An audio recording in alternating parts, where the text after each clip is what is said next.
Israeli Prime Minister Benjamin Netanyahu is on the defensive, saying he's under fire because he won't compromise the safety of his country.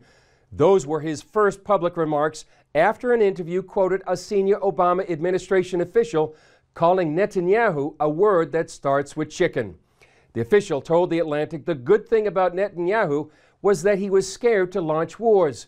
But the bad thing was he won't reach an accommodation with the Palestinians or Sunni Arab states. Another senior White House official said Netanyahu is a coward on a nuclear Iran and won't launch a preemptive strike. Israel-U.S. relations have plummeted to new lows under the Obama administration.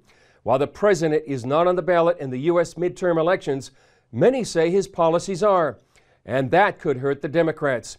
We spoke with American voters headed to the polls in Jerusalem. I Vote Israel is a group that encourages Americans living here to register and vote in U.S. elections.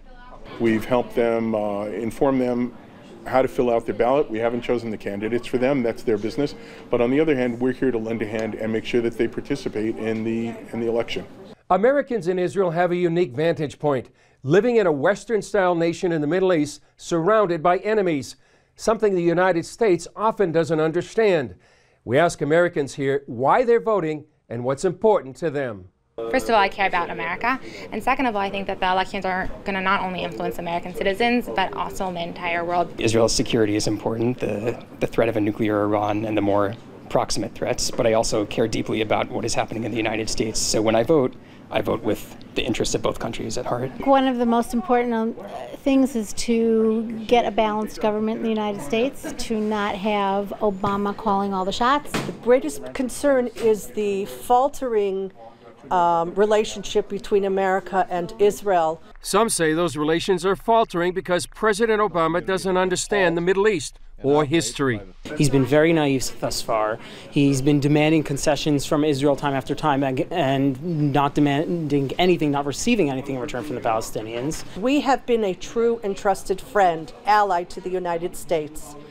And we have been true blue, we've been trusted, we've held back our fire. This is not about anti-Israel, this is not about Israel, this is about anti-Semitism.